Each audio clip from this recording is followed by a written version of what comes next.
Inshuti bavandimwe mudukurikiye turagarutse. Iyi ni Muhira TV kuko bisanzwe tukaba tugiye gukomereza hamwe ya topic yacu tugize iminsi turimo imyandikire y'ikinyamurenge. Nkabashimira mwese mwakomeje gutanga ibitekerezo byanyu.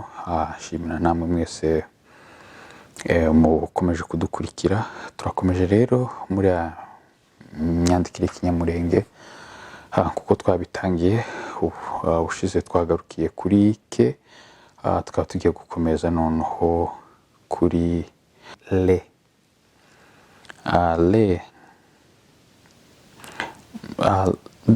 Le mu kinyamurenge ta jambo ry'umwimerere ry'ikinyamurenge usanga ririmo le, ariko kube reka dufatire ku izina umunyamurenge cyangwa se imurenge. Twandika kenshi ugiye kwa nko mu gitabo bandika imurenge, twe tugasoma imurenge kubera ko izina imurenge ryagiye ryandikwa n'abazungu cyangwa se ryandikwa n'ibitabo. Twokoresha imurenge like gutya imurenge, ariko mu by'ukuri dusoma imurenge. So nuko tuvuga ngo imurenge ariko twandika imurenge, ariko kubera wenda byanditswe mu bitabo byinshi bakoresha le, kubera ko kuko nabivuze le ikoreshwa cyane n'indimi z'amahanga, kubera ko iwacu handitswe n'abanyamahanga bagakoresha le, bikaba ari izo mpamvu rero twotuma twe dukoresha izina imurenge. I think imurenge gusa, imurenge wenda tukandika imurenge ariko tusoma imurenge. Reka tuveho tuje kuri me, tugiye kurangiriza kuri me kubera ko me hariho kibisanzwe ni ma, me, mi, mo, mu. Ahangaha tagisha kirimo. Twavuga mama, twavuga urumva ngata n'izindi nawe ugenda wongeramo. Noneho kuri me hakabaho nka, ha. Pay attention here.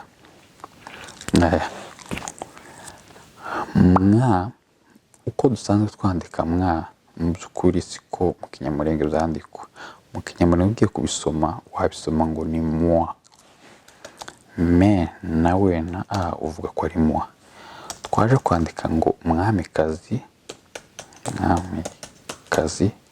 tukandika ngo mwamikazi. Okay. Kugira ngo ibyo mvuga urusheho kuzumva, umuntu muri kumwe wese utari umunyamurenge cyangwa se utari umunyarwanda cyangwa se utari umurundi cyangwa se umunyamoko wese, umwandikira mwamikazi numubwira ngo asome, aragusomera ngo mwamikazi kubera ko niko twandika. Ariko rero ugiye kwandika ngo mwamikazi wandika me na ne na ge ugashira apostrophe.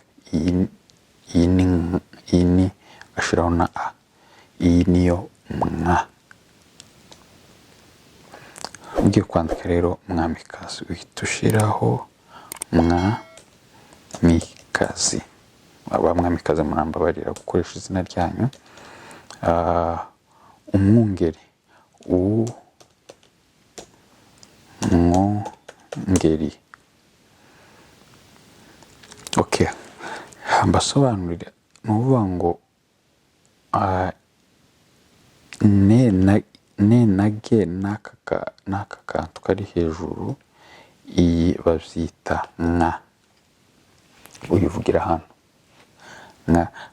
Kubabaye muri Kenya, muzi umupasiteri umwe ugira ikanisa rinini cyane bita Nkanga.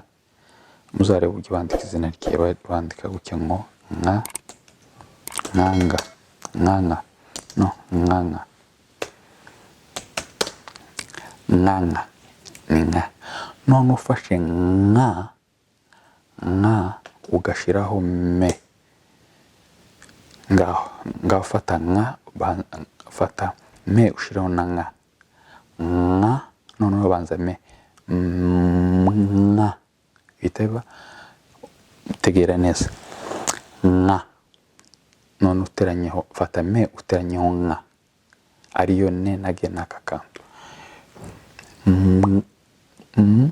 Me nka mwa mwa uhita wumva ko harimo me na nka. Niyo mpamvu. Okay, undi mufano nuguha kugira ngo uzumve. Ngaho reba uburyo wandika inka mu Giswahili bayita gute? Apana ngombe. Inka mu Giswahili bayita ng'ombe. Ng'ombe. Okay, Google, genda muri Google, reba uburyo bandika ng'ombe mu Giswahili. Cow. Ng'ombe.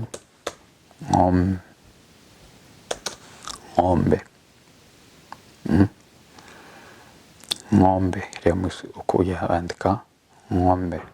Uba rero iyi ni ngo ari rero umwana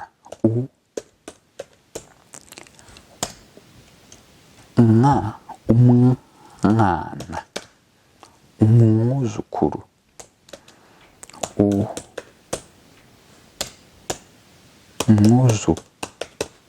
umwuzukuru. Tudatinze rero kuri mwa, reka tugende kuri nya. Mu Kinyamurenge hariho mya. Mya ni me na ne na ye, iyo ni nya. Umufano kuramya, imyumvire, imyumvire numva ni nya, mye, myi, myo, myu. Okay, hano twarebye kuri me, kuri le.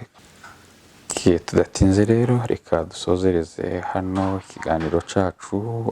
Naho ubutaha shishikariza kuba tarakora subscribe, kora kuri subscribe kugira ngo tuzarangizanyije ino myandikire y'Ikinyamurenge. Nkaba nshimiye mwese mwabanye natwe. Naho ubutaha murakoze, murakarama. Mugire ubumwe, mukorere hamwe, hasigaye Yesu Kristo bisigaza bidukorera.